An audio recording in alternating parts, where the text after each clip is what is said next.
Master minds commerce చదవాలనుకునే 10th inter విద్యార్థుల తొలి ఎంపిక. వెల్కమ్ టు సుమన్ టీవీ, నేను విజయ్. కోనసీమ జిల్లాలో జరిగినటువంటి ఒక ఉదంతం, ఒకే మహిళ 2 ఏళ్ల వ్యవధిలో 12కు పైగా పెళ్లిళ్ళు చేసుకుంది అంటూ కొంతమంది వ్యక్తులు కుటుంబాలతో సహా వెళ్ళి పోలీసులను ఆశ్రయించారు. పోలీసులకు చెప్పినటువంటి క్రమంలో కూడా ఏంటంటే తాము తమ భార్యతో విభేదాలు ఉన్నప్పుడు 498A కేసులు ఉన్నప్పుడు కుటుంబంతో విభేదాలున్న మగవారిని టార్గెట్ చేసుకునే ఆ మహిళ నీలిమ అనేటువంటి ఒక మహిళ దాదాపు 12 మందిని పెళ్లి చేసుకుంది, కోట్ల రూపాయలను గుంజుకొని పారిపోతుంది అనేటువంటి ఒక కంప్లైంట్ ఇచ్చారు. చాలామంది కూడా కావాలనే తన మీద ఇలాంటి ఆరోపణలు చేస్తున్నారు, ఫేక్ న్యూస్ చేస్తున్నారు, స్ప్రెడ్ చేస్తున్నారు అంటూ కూడా ఆమె మీడియా ముందుకు కూడా రావడం జరిగింది. అసలు ఏం జరిగింది, నిజంగానే 12 పెళ్ళిళ్ళు జరిగాయా? ఆమె ఏం చెప్తుంది, వాళ్ళ ఆరోపణలు నిజమా కాదా మాట్లాడదాం. మనతో పాటు ఎక్స్క్లూజివ్గా సుమన్ టీవీ ఎక్స్క్లూజివ్గా లైవ్ కాల్లో ఎవరైతే నీలిమ ఉన్నారో నీలిమతో మాట్లాడే ప్రయత్నం మనం చేద్దాం. నీలిమ గారు నమస్తే అండి. నమస్తే అండి. నీలిమ గారు, డైరెక్ట్గా పాయింట్ అడుగుతున్నాను. వాళ్ళు నేరుగా ప్లకార్డ్స్ కూడా పట్టుకొని పోలీస్ స్టేషన్ ముందు, అక్కడ బిల్డింగ్స్ ముందు కూడా ఆ ఫోటోలు కూడా సోషల్ మీడియాలో వైరల్ అవుతున్నాయి. వాళ్ళు నేరుగా మీ ఫోటో అలాగే మీ అమ్మగారి ఫోటోలను పట్టుకొని ఇలా మోసం చేస్తున్నారు, 12 మందిని మోసం చేశారు, సాఫ్ట్వేర్ ఇంజనీర్లు అలాగే డబ్బున్నటువంటి వ్యక్తులే వీళ్ళ టార్గెట్, ముఖ్యంగా భార్యలతో గొడవ ఉన్నటువంటి భర్తలే వీళ్ళ టార్గెట్, 498A కేసులు అలాగే విడాకుల కేసులు కోర్టులో ఉన్న వాళ్ళే వీళ్ళ టార్గెట్, ఈమె టార్గెట్ అంటున్నారు. ఏమంటారు మీరు? అదంతా అయితే కంప్లీట్ గా ఫేక్ న్యూస్ అండి. 12 మంది అంటే ప్రెసెంట్ నా ఏజ్ వచ్చేసి 21 ఇయర్స్. 21 ఇయర్స్ కి సెకండ్ మ్యారేజ్ అంటే ఆల్మోస్ట్ అందరికి 40 అబోనే ఉంటాయి. 21 ఇయర్స్ ని ఆ సెకండ్ మ్యారేజ్ వాళ్ళు ఎలా చేసుకుంటారండి? 12 మంది, అది కూడా 2 ఇయర్స్ కి. మేము కేసు ఫైల్ చేసి అసలు జరిగింది ఏంటంటే 2023లో నాకు ఈ మ్యాచ్ వచ్చిందండి. అతను పాస్టర్, పాల్గొల్లికి చెందిన పాస్టర్. అయితే 2023లో వచ్చినప్పుడు నా ఏజ్ అప్పుడు 20, జస్ట్ 20 అంతేనండి. ఇంకా వాళ్ళు ఏంటంటే ఎంగేజ్మెంట్ చేసుకుంటామని చెప్పి నైట్కి వచ్చేసి అసలు 2 డేస్ క్రితమే చెప్పారు ఇలా వస్తున్నాము, మ్యాచ్ ఉందని చెప్తేని సరే నేను ఇంకా అమ్మ ఇష్టం కదా అని యాక్సెప్ట్ చేశాను. చేస్తే 2 డేస్ అయిన తర్వాత నైట్ 7:30 అరౌండ్ ఆ టైంకి వచ్చారండి. వచ్చేసి ఇంకా మేము మీ మమ్మీతో అన్ని మాట్లాడేసాము, నీకు ఇంకా మీ మమ్మీ ఇష్టమే కదా అని చెప్తే సరే ఇంకా అమ్మకి ఇష్టమే కదా అని చెప్పి నేనే యాక్సెప్ట్ చేయడం జరిగింది. అయితే ఇంకా అప్పటికప్పుడు ఎంగేజ్మెంట్ చేసుకున్నారు. ఈ లోపల మమ్మీ వచ్చింది. మమ్మీ తాతయ్య గారికి హెల్త్ బాగాలేదని చెప్పి గవర్నమెంట్ హాస్పిటల్లో కూడా జాయిన్ చేసిందండి. ఇంకా టైంకి వచ్చేసి అన్ని చెప్పేస్తే ఇంకా అంతా ఓకే అయిపోయింది. వాళ్ళ సైడ్ నుంచి వచ్చిన పంతులు గారు ఒక అతను ఉన్నాడు. ఆయన అయితే ఈ పాలకొల్లుకి చెందిన పాస్టర్ ఎవరైతే ఉన్నాడో ఆయన పేరు గుర్రం బెర్నీష్ అండి. వాళ్ళ నాన్నగారి పేరేమో గుర్రం బాబ్జీ, వాళ్ళ అమ్మగారి పేరు జీవి రాజేశ్వరి. ఇంకేం చేశారంటే ఈ అమ్మాయి మాకు బాగా నచ్చిందంటే మేము పెళ్లి చేసేసుకుంటాము అంటేని వాళ్ళ పంతులతో మాట్లాడించి రేపే, అంటే ఇప్పుడు వాళ్ళు ఎప్పుడు ఆగస్టు 22 వచ్చారు. వాళ్ళు ఎలా అంటే ఇంకా 23నే పెళ్లి చేసుకుందాం అన్నట్టుగా మాట్లాడారు. మా అమ్మాయి అయితే ఏమందంటే అండి, ఉన్నది ఒకే అమ్మాయి అండి, వాళ్ళు ఎలా చేసేస్తాము, ఇంకా అందరికీ చెప్పుకోవాలి కదండి అంటేని ఇంకా మా సైడ్ పంతులు గారితో సెప్టెంబర్ 6కి పెళ్లి అనుకున్నామండి. అయితే ఏమైందంటే వీళ్ళు మళ్ళీ ఆగస్ట్ 26 వచ్చి మీరు ఎలాగో పెళ్లి సెప్టెంబర్ 6 అనుకుంటున్నారు కదమ్మా, మేము మా అమ్మాయిని పిచ్చుకోవడానికి ప్రధానం పొందేస్తామని చెప్పన్నారండి. వాళ్ళు క్రిస్టియన్స్ చెప్పాలంటే, మేము హిందూస్. వాళ్ళు ఇంకేంటంటే పెళ్లి కుమార్తె పెళ్లి కొడుకు ఎవరైతే ఉన్నాడో గుర్రం బెర్నేసి ఆయన ఏంటంటే నేను గుళ్ళకి గట్ట వెళ్తాను, నేను గుళ్ళకి గట్టి అసలు ఇబ్బంది ఏం పెట్టను, నేను బాగా చదివిస్తాను, ఇంకా మీ తమ్ముడిని కూడా నేను బాగా చూసుకుంటానంటే సర్లే ఇంకా ఏముందిలే అని చెప్పేసి మిమ్మల్ని వాళ్ళు ఇష్టపడ్డారా, మీరు ఇష్టపడ్డారా? అవునండి, వాళ్ళు ఇష్టపడ్డారండి. అతనే ఇష్టపడ్డాడు. ఓకే. అవునండి. ఇంకా ఫోర్స్ చేస్తేనే సర్లే ఇంకా చేసుకోవాల్సిందే కదా, తమ్ముడిని నన్ను చదివిస్తానంటున్నారు కదా, ఇంతకు మించి ఏం కావాలి, మమ్మల్ని నా కుటుంబాన్ని చూసుకుంటే చాలు. ఎందుకంటే నాకు ఫాదర్ లేరండి. ఇంకా నా తల్లికి మా తమ్ముడికి నేనే సపోర్ట్ గా ఉండాలి కదా అని యాక్సెప్ట్ చేశానండి. సెప్టెంబర్ 6 పెళ్లి అనుకుంటే ఇలా ఆగస్ట్ 26 నా బర్త్డే రోజున వచ్చారండి. ఆ రోజు కాలేజీకి కూడా వెళ్ళాను, సమ్ ప్రాజెక్ట్ వర్క్ ఉంటే. ఇంక ఇల్లు ఆఫ్టర్నూన్ వచ్చారని అమ్మ కాల్ చేస్తే సరే అని చెప్పి ఇంటికి వెళ్ళానండి. ఇంకా అలా ఈవినింగ్ వరకు ఉండిపోయారు. ప్రధానం పొందేస్తానన్నారు కదా అని ఒప్పుకున్నానండి. ప్రధానం పొందితే వీళ్ళు ఏం చేశారంటే, అది కూడా మా ఇంట్లో నా బెడ్రూమ్ లోనే ప్రధానం పొందని చెప్పి మెడలో తాళి కూడా వాళ్ళ సాంప్రదాయం అని చెప్పి ప్రధానం పొందితో పాటు తాళి కూడా కట్టేశారండి. మా అమ్మగారు వచ్చి అడిగితే ఏంటండి ఇదని అడిగితేని ఇంకెలాగో మీరు చేసుకుంటానంటున్నారు కదండి, సాంప్రదాయబద్ధంగా సెప్టెంబర్ 6 చేసుకోండి, మేమైతే ఇప్పుడు చేసేసుకున్నాం కదా, ఇంకా మా అమ్మాయి అనిపించుకున్నట్టు మాలో పెళ్లి కూడా అయినట్టు అని చెప్పేసి వాళ్ళ చర్చిలో ఇప్పుడు ఎలా మంత్రాలు ఐ మీన్ నార్మల్ గా ప్రేయర్ ఎలా చేస్తారో అలా ప్రేయర్ చేసేసుకుని ఇంట్లోనే ప్రేయర్ చేసుకుని పెళ్లి అయితే చేసేసారండి. ఆ తర్వాత ఏంటి సెప్టెంబర్ 2 నన్ను పెళ్లి కూతుర్ని చేయడం, బోనం వేసుకోవడం అన్నీ జరిగినాయండి. అయితే వాళ్ళ ఫస్ట్ వైఫ్ ఎవరైతే ఉందో ఆవిడ పేరు నాకు సరిగ్గా తెలియదండి. ఆవిడ ఫస్ట్ వైఫ్ అమ్మకి కాల్ చేసి డివోర్స్ అవ్వకుండా ఎలా పెళ్లి చేసేస్తారు మీరు, డివోర్స్ అంటే ఇదంతా ఇప్పుడు తెలిసిందంటే ఆవిడకి ఐ మీన్ అతనికి ఫస్ట్ పెళ్ళయిందని. నాకు ఆగస్ట్ 26 పెళ్ళైతే ఆగస్ట్ 28 తెలిసిందండి పెళ్ళయిందని చెప్పి. ముందు తెలిసిందే. తెలియలేదండి. అయితే ఓకే, కంటిన్యూ చెప్పండి. పెళ్ళైన పెళ్ళయిందని తెలీదండి. పెళ్ళయిందని తెలియకపోతే ఇంకా అన్నీ అయిపోయిన తర్వాత ఇంక చేసేదేం లేదు కదా! అంటేనే ఆల్రెడీ మేము ఆళ్ళకి డివోర్స్ ఇచ్చేసాము. ఆవిడకి మాకేం సంబంధం లేదు. చాలా రకరకాలుగా చెప్పారండి. ఏంటి పెళ్లి స్టేజ్ మించే పెళ్లి కూతురు ఎళ్ళిపోయింది. ప్రేమించినోడి కోసమని ఒకరు చెప్పారండి వాళ్ళ చర్చిలో వాళ్ళే. మళ్ళీ ఇంకొకళ్ళేంటంటే పెళ్లి జరిగిన సంవత్సరానికి ఎళ్ళిపోయింది, 6 నెలలకి ఎళ్ళిపోయిందని ఇంకొకళ్ళు చెప్పారండి. ఆవిడ మంచిది కాదని ఇల్లు వదిలేసుకున్నారని ఇంకొకళ్ళు చెప్పారండి. ఇంకా అయన్నీ ఫేక్ అని వదిలేసామండి. ఇంకో 6 మంత్స్‌లో డివోర్స్‌కి ఆల్రెడీ అప్లై చేసామమ్మా. డివోర్స్ కూడా వచ్చేద్ది. 6 మంత్స్ అని కూడా చెప్పలేదండి. ఇంకా ముందే డివోర్స్ పేపర్‌లు కూడా ఉన్నాయి. రెడీగా ఉన్నాయంటే, సర్లే ఇంక డివోర్స్ అయిపోయింది కదా! ఇంక చేసేదేముంది పెళ్లయిపోయింది కదా! అని చెప్పి మా అమ్మ కూడా యాక్సెప్ట్ చేసిందండి. అప్పుడు సెప్టెంబర్ 2 నైట్ వాళ్ళ ఫస్ట్ వైఫ్ ఎవరైతే ఉన్నారో ఆవిడ కాల్ చేసి అంటే తర్వాత అమ్మాళ్ళు ఎంక్వైరీ చేశారండి. చేస్తేని ఇలా పెళ్లయిందమ్మా. 2 పిల్లలు కూడా ఉన్నారు. ఒక పాప, బాబు ఉన్నారు. సేమ్ వాళ్ళ ఫోటోలు కూడా ఉన్నాయండి మా దగ్గర. వాళ్ళేంటంటే భయపడి ముందుకు రావట్లేదండి. అంటే ఇప్పుడు ఇతను ఇప్పుడు మొదటి ఎవరో భార్యకి ఇంకా విడాకులు ఇవ్వలేదంటారా? ఇవ్వలేదండి. వాళ్ళు కూడా కేసులని తిరుగుతున్నారు తప్ప వాళ్ళకి ఎవరు ఓకే, సపోర్ట్ మిమ్మల్ని చేయట్లేదండి. పెళ్లి చేసుకునే టైంకి మొదటి భార్యకి పెళ్లి చేసుకుని ఎంత టైం అయింది? మొదటి భార్యని పెళ్లి చేసుకుని ఎంత టైం అవుతుంది? ఎన్ని సంవత్సరాలు అవుతుంది? 14 ఇయర్స్ అలా అవుద్దండి. అంటే 2 4 పిల్లలున్నారు. సంవత్సరాలు. ఒకళ్ళు ఏజ్ 13, ఒకళ్ళు ఏజ్ 11. ఆ. సో ఆ! మీకు ఇప్పుడు మీరు పెళ్లి చేసుకున్నటువంటి ఆ వ్యక్తికి మీ భర్తకి ఎంత ఏజ్ గ్యాప్ ఉందండి? రెజ్యూమ్‌లో చెప్పడం అయితే 26 అలా ఉంటాయన్నారండి. బట్ అతనికి చెప్పడం అయితే 40 ప్లస్ ఉంటాయంట. మీ మినిమమ్ ఒక 15 ఇయర్స్ ఏజ్ గ్యాప్ అలా ఉంటదండి. ఓకే. సో మిమ్మల్ని ఎలా చూసాడు ఆయన? మిమ్మల్ని ఎలా అప్రోచ్ అయ్యాడు? అంటే మీకు ఆల్రెడీ ముందు పరిచయం ఉన్నాడా ఆయన? లేదండి. అసలు కంప్లీట్‌గా వాళ్ళ గురించి గాని, వాళ్ళ ఊరు గురించి గాని ఏం తెలీదు. మీడియేటర్స్ ఉంటారు గదండీ! పిల్లల పేరమ్మ అని చెప్పి. మాట్లాడి అక్క ఇతను చాలా మంచోడు, చూసుకుంటాడంటే ఆవిడకి అతనికి ఫస్ట్ మ్యారేజ్ అని ఆవిడకి చెప్పలేదండి. ఎంగేజ్‌మెంట్ అయిపోయిన తర్వాత చెప్పారంటండి. ఇలా పెళ్లయిందని చెప్పి. ఓకే. సో మీరేమన్నా కట్నం ఇచ్చారా? కట్న కానుకలు లాంటివి ఏమన్నా ఇచ్చారా? కట్నం బంగారు మాత్రం పెట్టడం? ఏమి ఇవ్వలేదండి. లేదండి. సో ఆయన దగ్గర నుంచి ఏమన్నా మీరేమన్నా అవసరమైన అమౌంట్ ఏమన్నా తీసుకున్నారా? పెళ్ళికి ముందు గాని, మేమైతే పెళ్లి అవసరమైన తర్వాత గాని? అంటే అదే ఆగస్ట్ 26న అతని పెళ్లి చేసుకున్నారని చెప్పాను కదండీ బెడ్‌రూమ్‌లోని. ఆ రోజు ఏంటంటేని పెళ్ళికి గోల్డ్ కొనుక్కోండి అమ్మ అని చెప్పి వాళ్ళే మాకు రివర్స్‌లో 5,00,000 క్యాష్, 5,00,000 చెక్ కింద ఇచ్చారండి. నీలిమ 10,00,000 గారు ఇప్పుడు ఇచ్చారు. వాళ్ళు చేస్తున్నటువంటి ఆరోపణ ఇదే. మమ్మల్ని మేము సమస్యలో ఉంటే, భార్యతో గొడవలుంటే 498 కేసులు అంటే వరకట్న వేధింపు కేసులు, అలాగే విడాకులు తీసుకునేటువంటి కేసులు ఉన్న వాళ్ళని టార్గెట్ చేసింది. మా దగ్గర నుంచి డబ్బులు గుంజింది అని వాళ్ళు ప్రధానంగా చేస్తున్నటువంటి ఆరోపణ. జనరల్గా ఎక్కడైనా కూడా పెళ్లి జరిగినప్పుడు కట్నం ఆడవాళ్ళు ఇస్తారు. సో మీరు పెళ్లి చేసుకునేటువంటి అవునండి. టైంలో కూడా మీకు తెలియదు అంటున్నారు. ఆల్రెడీ ఆ మ్యారీడ్ పర్సన్ అని, పిల్లలు ఉన్న విషయం కూడా మీకు తెలియదు అంటున్నారు, దాచిపెట్టారంటున్నారు. సో అలాంటి టైంలో యెస్. వాళ్ళు మిమ్మల్ని కట్నం అడగలేనప్పుడు మీకు ఆ డౌట్ రాలేదా?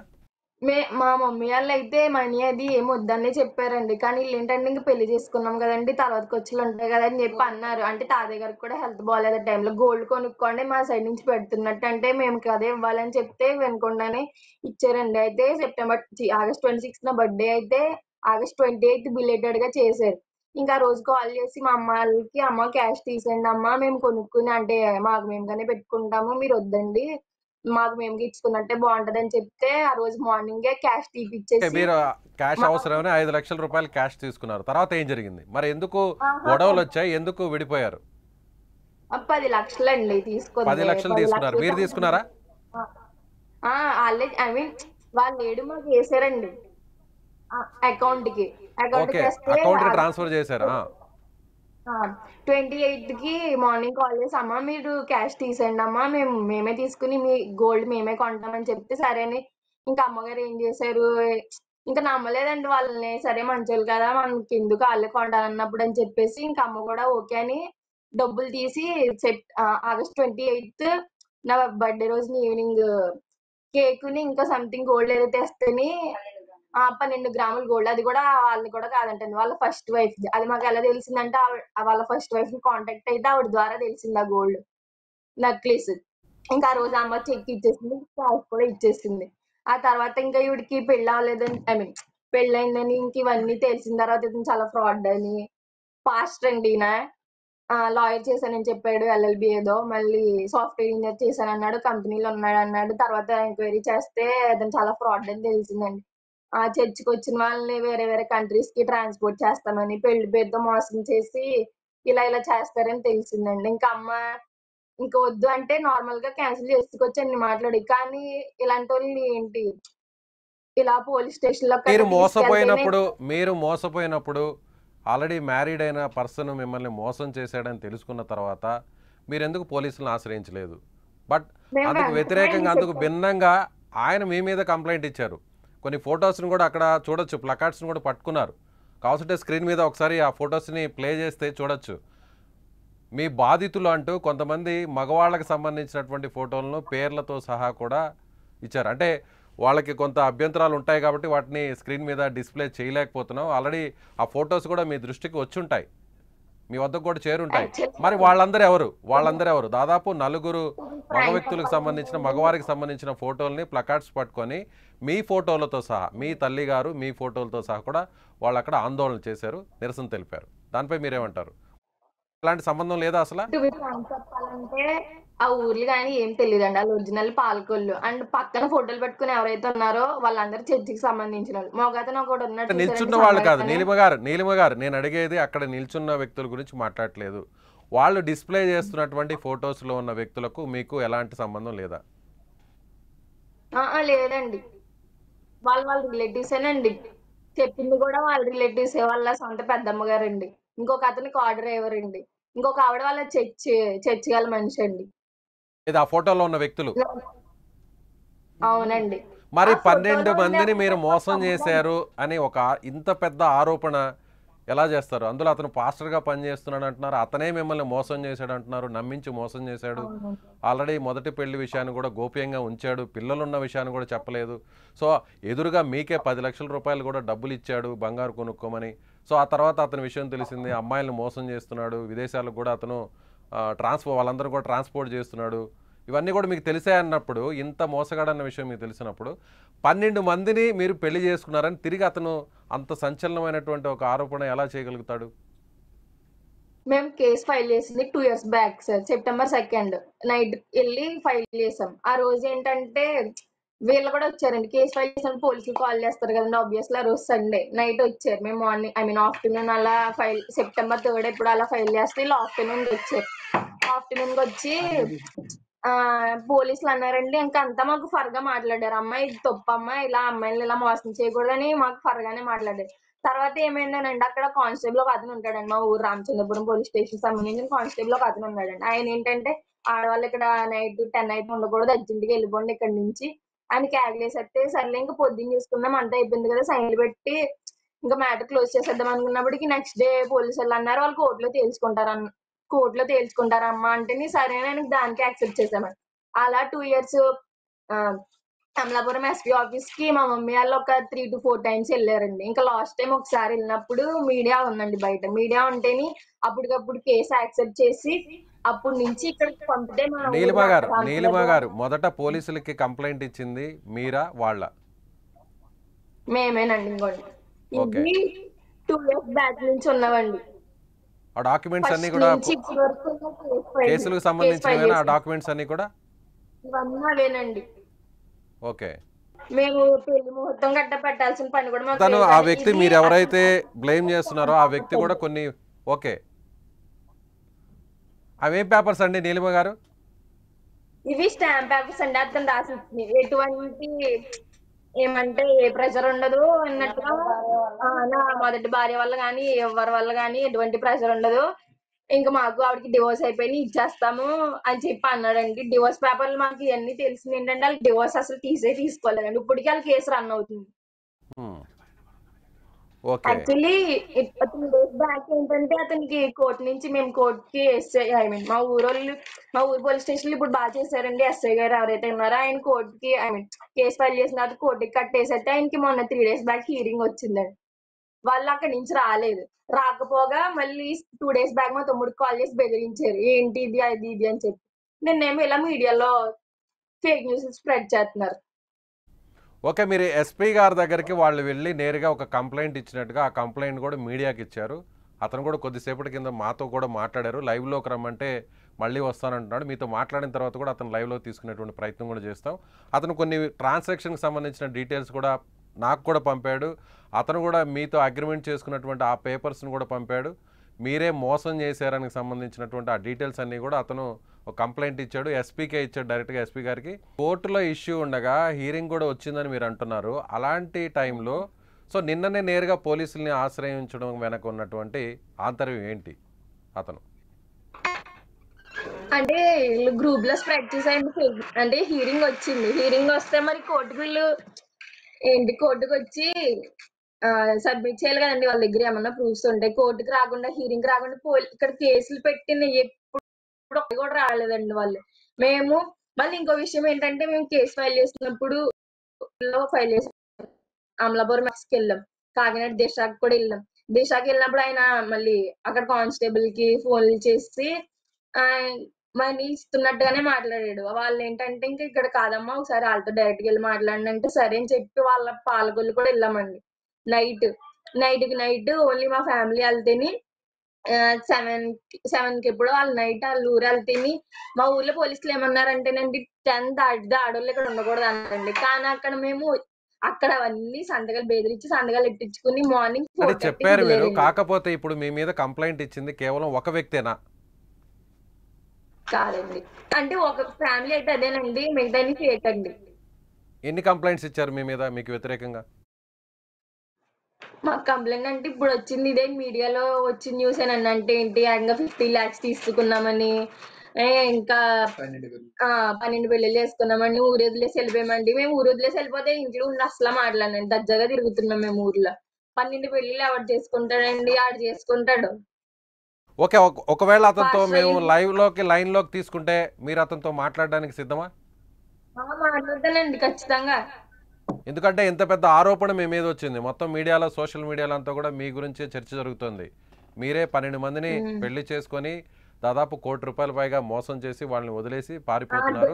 సో ఆ ఉద్దేశంతో అలర్ట్గా చెప్పండి. ₹1,00,00,000 తీసుకుంటే ఇలాంటి అద్దెలు ఎందుకుంటామండి? స్థలాలు కొనుక్కుని మంచి ఇల్లు కట్టుకోవాలి. మా మామయ్య గారికి కూడా పాపం ఏం సంబంధం లేదండి.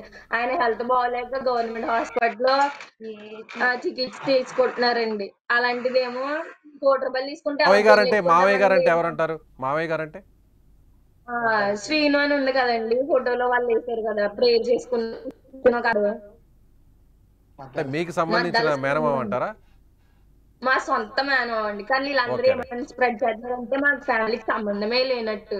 నా సొంత తమ్ముడే కానట్టు. సో మేమందరం యాక్టర్స్ అని ఒక్కసారి చేస్తారు. మీ అమ్మగారి ఫోటోను కూడా వాళ్ళు డిస్ప్లే చేస్తున్నారు. ఒకసారి మీ అమ్మగారితో కూడా కంక్లూడ్ చేయించే ప్రయత్నం చేస్తారా? ఎస్ అండి, నా పక్కనే ఉన్నారండి. కూర్చోబెట్టండి ఆమెను కూడా ఒకసారి. మీ పేరండి దుర్గా గారా మీ పేరు? కాదండి, బేతివేరు లక్ష్మి అండి. ఓకే. మీ కూతురు మీ కుమార్తె చెప్పిందంతా కరెక్టేనా? ఇప్పుడు వాళ్ళు చేస్తుందంతా కూడా కేవలం ఆరోపణలే, కావాలని మిమ్మల్ని ఇబ్బంది పెట్టడానికి ఇలాంటి ఫేక్ న్యూస్ని స్ప్రెడ్ చేస్తున్నారు అనుకోవచ్చా? సార్ ఒకటి 12 పెళ్లిళ్ళు అంటే 2 సంవత్సరాల్లో 12 పెళ్లిళ్ళు ఎలాగా? అంత గుడ్డోళ్ళు ఎవరున్నారు సార్ లోకంలో? ఒక్క ఎదవ కాదు ఇంకొక ఎదవ తెలదా సార్? ఒకడు గడ్డి తిన్నాడు, రెండోవాడని గడ్డి తినకుండా ఆలోచించారు కదా. 12 పెళ్లిళ్ళు అంటే ఎలా చేసేసుకుంటారు సార్? మోసం చేశారంటే ఒక పెళ్ళో 2 పెళ్ళో చేసుకొని మోసం చేశారు అని చెప్పి ఎవరైనా ఒక అపవాదు వేస్తారు, ఇబ్బంది పెట్టే ప్రయత్నం చేస్తారు. కానీ ఏకంగా 12 పెళ్ళిళ్ళు చేసుకొని 12 పెళ్లిళ్ళు చేసుకొని మీరు మోసం చేశారని ఆరోపణ చేయాలన్నా కూడా ధైర్యం కావాలి. అంత అబద్ధాన్ని నిజంగా చెప్పాలన్నా కూడా ధైర్యం కావాలి. కానీ ఎందుకు అతను ఈ విధంగా చేశాడు? నిప్పులేందే పొగరాదంటారు ఎక్కడైనా కూడా. సో తప్పు జరిగింది, ఒక చిన్నపాటి పొరపాటు జరిగిందే, ఇంత పెద్ద ఆరోపణ ఎవరు చేయరు. అదే సార్, అందుకే సార్ 12 పెళ్లిళ్ళు అంటున్నారు కదా. ఆడదొక పెళ్లి ఇంకా 11 పెళ్లిళ్ళు. ఆ 11 మందిని తీసుకొచ్చి లైవ్ లో పెట్టమని సార్. ఇప్పుడు సరే ఓకే, మీరు ఒక ఛాలెంజ్ చేస్తున్నారు. ఇప్పుడు అతన్ని మేము పెళ్లి చేసుకునింది, అతనే మా వద్దకు వచ్చి మా అమ్మాయిని పెళ్లి చేసుకున్నారని మీరు చెప్తున్నారు, మీ కుమార్తె కూడా చెప్తున్నారు. ఆమెను కూడా ఒకసారి ఫ్రేమ్లోకి రమ్మనండి. ఇద్దరు కూడా మీ ఇద్దరు ఒక ఛాలెంజ్ చేస్తారా? మీ ఇద్దరు ఫోటోలను డిస్ప్లే చేస్తున్నారు కాబట్టి 11 మందిలో ఏ ఒక్క వ్యక్తిని తీసుకొచ్చి మీడియా ముందుకు కానీ లేదంటే మా సుమన్ టీవీ ముందుకు తీసుకొచ్చినా, పోలీసుల వద్దకు తీసుకొచ్చినా మీరేం చేస్తారు? ఆధారాలతో సహా వాళ్ళు ఒకవేళ నిరూపించే ప్రయత్నం చేసి నిరూపిస్తే సరే సార్, మీరు చెప్పారు కదా 11 మందిలో వీళ్ళు తీసేసి ఆ 11 మందిలో ఏ ఒక్కళ్ళన్నా మా ఊరు రామచంద్రపురం పోలీస్ స్టేషన్ ఆడిని, ఆడ అమ్మని, ఆడి బాబుని, ఆడ వెనకాల ఇద్దరు పెళ్లిళ్ళు చేసుకున్నామని ఇద్దరు ఆడవాళ్ళు వచ్చారు కదా, నా ఐదుగురిని మా ఊరు పోలీస్ స్టేషన్ రమ్మనండి. అప్పుడు విత్ ప్రూఫ్లతో సుద్దా మా పాపను పెళ్లి చేసుకున్న తాళి కట్టిన ఫోటోలతో సుద్దాగా తీసుకొచ్చి నిజంగా సరైన వాళ్ళు వచ్చి నిలబెట్టమనండి. అక్కడ ఇద్దరు చచ్చిపోతాం, లేకపోతే ఐదుగురిని ఇంకేమో మీరే చెప్పండి. మీరేమంటారు నీలిమ గారు, మీరేమంటారు? 12 మంది అన్నారు, తీసేస్తే ఇంకా 11 మంది ఉంటారు. 11 మంది ప్రూఫ్ సబ్మిట్ చేస్తే వాళ్ళు ఏం చెప్తే అదే చేస్తామన్నా. అయితే మాకు న్యాయం జరగలేదంటే మేము చచ్చిపోవాలి. ఈ రెండో ఏం జరగదు. తప్పు సో అలాంటి తప్పు ఒకవేళ ఆరోపణ అపవాదం మీ మీద వచ్చింది కాబట్టి నిజం ఎప్పుడైనా నిప్పు లాంటిది. తప్పు చేసిన వాడికి ఎప్పుడైనా సరే శిక్ష తప్పదు, అది ఎవరైనా సరే. సో మీరు చెప్తున్న దాని ప్రకారం మీరు చెప్పేటువంటి మీ వర్షన్ కరెక్ట్ అయితే మరికొన్ని గంటల్లో లేదా కొద్ది రోజుల్లో పోలీసులు కూడా వాస్తవాలని నిగ్గు తేల్చుతారు. మీరు ఎక్కడా కూడా తొందరపడద్దు, ఎక్కడా కూడా మీరు అన్నట్టుగా వేరే అఘాయిత్యాలు చేసుకోవడం అనేది వద్దనేది మేము రిక్వెస్ట్ చేస్తున్నాం. అలాంటివి చేయొద్దు. మీ మీద వచ్చినటువంటి తప్పును, మీ మీద జరిగినటువంటి ఆరోపణను వాళ్ళు మిమ్మల్ని తప్పు అంటున్నారు కదా, దాన్ని ప్రూవ్ చేసుకునే ప్రయత్నం చేయండి. చెప్పండి. వాళ్ళు నిజంగానే చేయలేదంటే ఒరిజినల్ ఫేస్ లో చూపించవచ్చు కదా. వాళ్ళ మదర్ వచ్చి వాళ్ళ పక్కన ఎవరైతే ఉన్నారో వాళ్ళ పిల్లలు పెళ్లి చూసుకున్నాను అన్నారు కదా, వాళ్ళు ఎవరైతే అంటే వాళ్ళ రిలేటివ్స్ అండ్ వాళ్ళ చర్చికి సంబంధించిన వాళ్ళు. మా దగ్గర దానికి సంబంధించిన ఫొటోస్ కూడా ఉన్నాయి, కావాలంటే మీకు షేర్ చేయమంటే షేర్ చేస్తాం. అది ఇలా బ్యానర్లు పట్టుకుని ఎవరైతే ఉన్నారో వాళ్ళ రిలేటివ్స్ అండి. ఒకళ్ళు పెళ్లి కొడుకు పెద్దమ్మ అండి, ఒకతాడు వాళ్ళ ఫ్యామిలీలో ముగ్గురే. మా పాపలో మేము 7 పెళ్లిళ్ళు చేసుకున్నాం, వాళ్ళు కంప్లైంట్ పెట్టారు కదా.